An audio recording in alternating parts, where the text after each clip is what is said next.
I am not a financial advisor. This is for entertainment purposes only. Talent is cheaper than table salt. What separates the talented individual from the successful one is a lot of hard work. Stephen King. Efficacy of sanctions, whether sanctions really work, and most people, or a large body of scholars, come to the conclusion that they really do not work. And I think that it really depends on how one characterizes success. What counts as a success. Most economists will argue that sanctions do not work. Some argue that they work with military force. If you look at the Cuban embargo, Iraq, Iran, North Korea, did these countries change? They bypassed the sanctions and embargoes. During World War II, sanctions on Japan and Germany had a different outcome because it was in combination with military force. This understanding that a country that was going to be issuing an international currency was going to have certain features. And so the primary determinants are economic. The size of one's commerce, the size of one's economy, the size of one's financial markets, and then things like price stability. You also don't want the external value of the currency to be decreasing too much. And then there was this understanding also that geopolitical factors mattered. And the way that it mattered was that the United States extended security guarantees to allies, particularly in Europe, and they kind of subsidized the dollar. Economically, they supported the dollar as a result. I mean, that was an understanding that a lot of people had. And that the confidence that we had in the dollar was partly a function of these economic attributes, but was also a function of the military might of the United States. So the dollar was not only backed by those market characteristics, but also the full force of the United States military apparatus, in the sense that it was very well equipped to defend its borders. The characteristics of the U.S. economy has changed quite a great deal since Bretton Woods. We are no longer the largest exporter of goods, we are the largest importer. The DXY is fluctuating in price and is not very stable. The dollar became the reserve currency and is backed by the U.S.'s military might.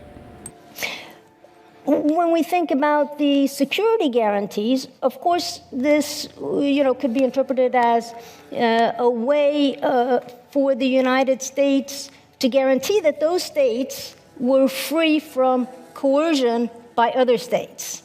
And now we kind of see that logic turned upside down, where money is becoming this instrument for coercion to get other countries to pursue policy preferences that are more aligned with the United States, a particular understanding of international order.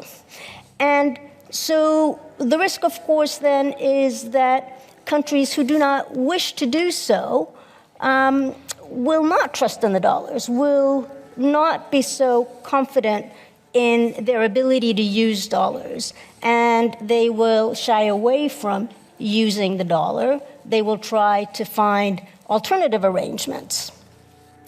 And this has been in conversation, I think, for a very long time, but we're actually now seeing real steps, meaningful steps towards diversification away from the dollar and, to some extent, towards away from the euro.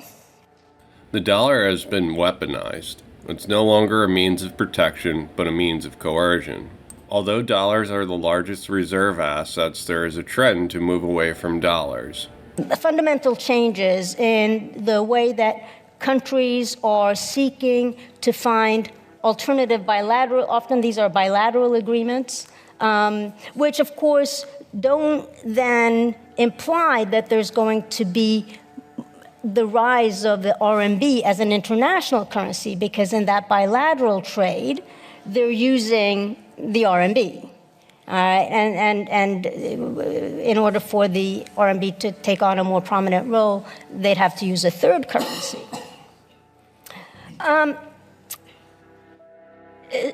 There are also technological changes that feed into this phenomena.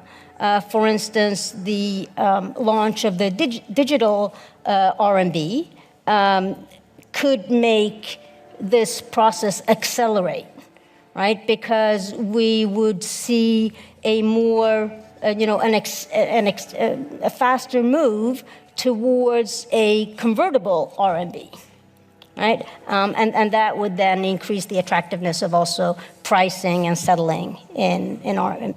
The BIS Innovation Hub is overseeing project after project. Project Enbridge, Dunbar, Nexus, these projects are tokenizing currencies, equities, etc., and atomically swapping the assets.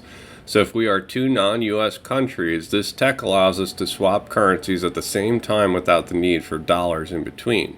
This bypasses the correspondent banking system that at its core is dollar-centric, where dollars or treasuries are at the heart of collateral and liquidity. These new projects move the money at the speed of light, so there is no need to have to hold collateral like U.S. Treasuries while a week-long transaction takes place. In RMB. And then I think there is also, something that I actually have not paid a lot of attention to previously, but also private stable coins, right? But like privately issued stable coins. And I think that a lot of academics at least for political scientists, they kind of dismiss this as quite irrelevant. Kind of almost like cryptocurrencies, right? But there is a prospect of disintermediating the dollar if you in foreign exchange markets, if we see more use of stable coins, because you can actually then exchange currencies directly. And of course, one of the roles of the dollar, at least in currency markets, is as a vehicle currency, right? So a lot of currencies are traded via the dollar. And that role would then be undone, or partially undone, or significantly reduced, if it were much cheaper to trade bilateral currencies, the currency pairs against each other.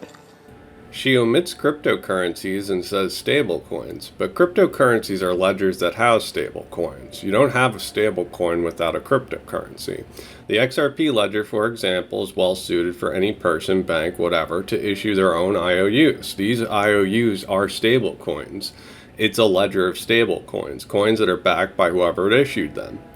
Getting back to what the BIS is up to, the private sector is the reason the BIS is doing all these projects like Project Enbridge and Dunbar. They front-ran the BIS because it's a slow-moving bureaucracy. The private sector is on the path of tokenizing everything. The atomic swaps that was spoke about earlier can pathfind through the cheapest possible routes, the fastest possible routes, and offer a better product that government institutions could even dream about. The irony is we need the government to pass legislation saying that the tech is valid to use, that currencies can be tokenized, and all the nuances that go with that, what backs a stable coin, etc. But she said this will displace the dollar. The dollar could have an enormous role in this system, all tokenized assets paired against dollar stable coins or CBDC. The dollar collapses under its own weight. Not keeping up with innovation is yet another hole in a sinking ship, but I am an optimist and the US will keep up. Two thoughts. One is Ukraine's going to need hundreds of billions of dollars to reconstruct its country after this invasion, after this war concludes. Some of that money, much of it has already come from bilateral official donations. Another portion will come from multilateral institutions. Another chunk will come from the private sector, both in terms of restructuring debt, but also new contributions. But Russia should pay its share, and it should be a very large share. So we have two pots of money to consider, the central bank assets and the oligarch assets. I think they have very different implications in terms of seizing and transferring the proceeds. When it comes to the oligarchs, each country has a different legal process. I am far from a lawyer, but to the extent that some of these oligarchs have committed crimes, my understanding is there is a legal basis in at least some countries to take title to the assets, to liquidate them, and to ultimately transfer those proceeds. When it comes to central bank assets, I think we're talking about something that's qualitatively different. And here we would absolutely need to make a decision together, all the major central banks of the world, because the implications are generational, multi-generational. Once countries no longer feel as though their assets are safe in the custody of the New York Fed or any other central bank, there could be ripple effects for which the unintended consequences are severe. And so I think of those two pots of money as being very different, but in either case, we need to find a way for Russia to fill a substantial portion of the hole it's created. Thank you. This guy's name is Dileep Singh. He's Biden's national security advisor, and his nickname is Mr. Sanction or Dr. Sanction, something like that. And he's literally talking about taking the Russian central bank's reserves, selling them, and then paying for the Ukraine side with the central banks of Russia's their reserves. So their sovereign wealth funds, their pension funds, everything that they froze. They liquidate that, so they sell it into the market, and then they donate it to the Ukraine. So if you're any of the BRICS nations and you witness Russia's assets get frozen and then sold into the open market, I mean, like, what good is the dollar anymore? Why would anyone want to hold the dollar, especially if you're a country that kind of, may not fit in with what the U.S. is doing, right? Like any of the BRICS nations, any of the OPEC nations. If you were to witness something like this, I mean, that's the end, right? The situation with China is quite different from, the Russian situation. China is a great power on a different scale. There's more dependence with China. The United States has, interest in Asia just as it has in Europe.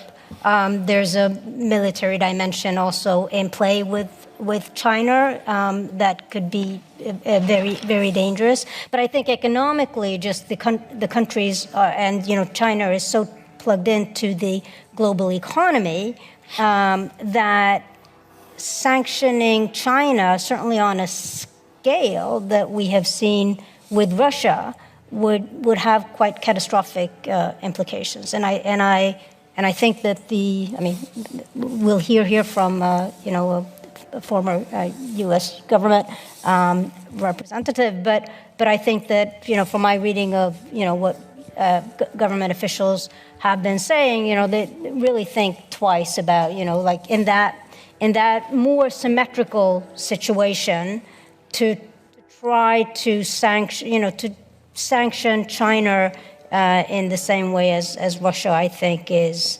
a no-go.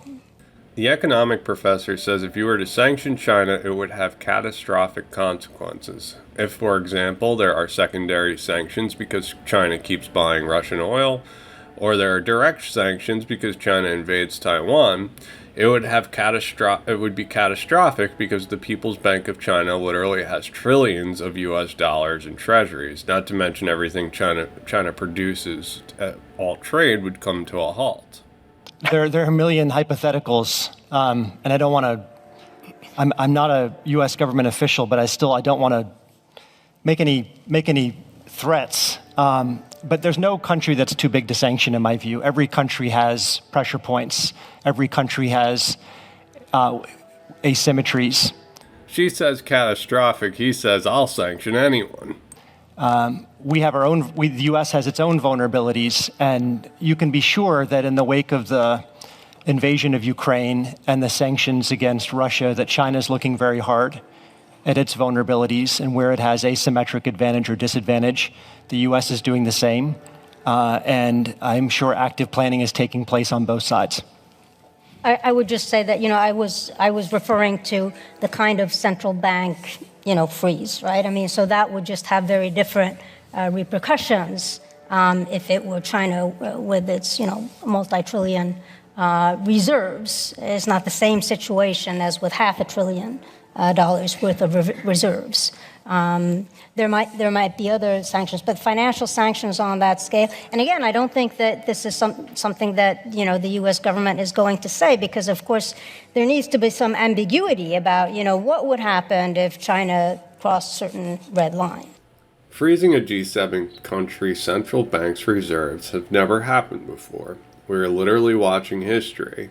Money is only as good as the confidence people have in it. The US dollar is not backed by anything, it's backed by everyone agreeing that it's worth something. So when we freeze a central bank's reserves and then sell all of the reserves, we are playing a game that has never been played before. At the same time, there is a new technology that has emerged, that has allowed anyone to be their own bank, that has allowed anyone to choose value and turn it into a medium of exchange. You can, you should, and if you're brave enough to start, you will. Stephen King. Thanks everyone, I hope you enjoyed the show. Please take a moment to like and subscribe. If you enjoy content like this and wish to support my channel, please consider joining my Patreon. Remember to hit the bell.